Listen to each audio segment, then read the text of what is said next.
CGL 2025, SSC CGL new vacancy 2025।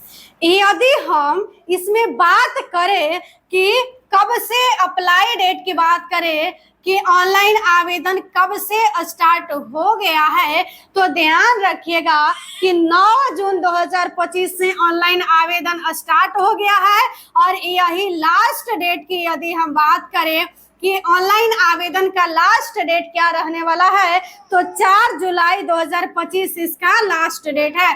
Form fill up का last date क्या है? 4 जुलाई 2025। अब हम यहाँ पे यदि एज के बारे में बात करें तो कुछ ऐसे पोस्ट हैं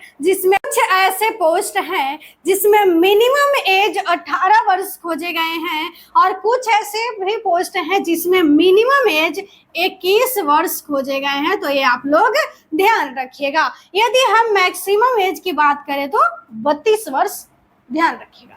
यदि ओबीसी से हैं तो एज में 3 वर्ष के छूट देखने को मिल जाएंगे।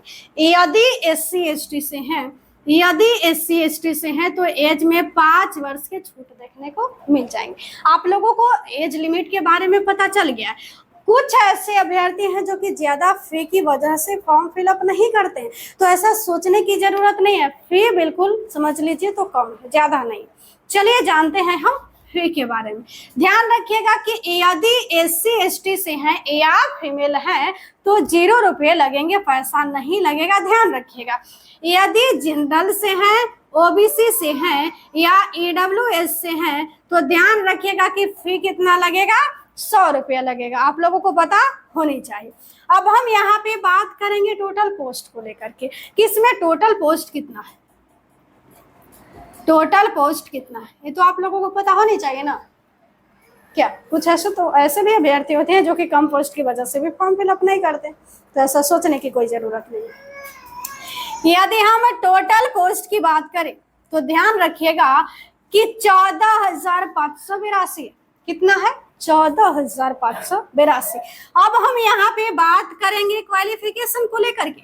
शुरू में ही हम आप लोगों को बताए हैं ना कि इस वीडियो में हम वैसे वैकेंसी के बारे में बात करेंगे जिस वैकेंसी में क्वालिफिकेशन सिर्फ और सिर्फ ग्रेजुएशन पास खोजे जाएंगे। ये तो शुरू में ही बता दिए हैं, तो पता तो चल ही गया होगा। तो क्वालिफिकेशन ध्यान रखिएगा कि ग्रेजुएशन पास होना चाहिए, या आपके पास बीए है, बीएससी है, बीकॉम है, बीटेक है, डिग्री सिर्फ आपके पास होना चाहिए। ध्यान रखिएगा, परसेंटेज से कोई लेना देना नहीं है। अब हम आगे से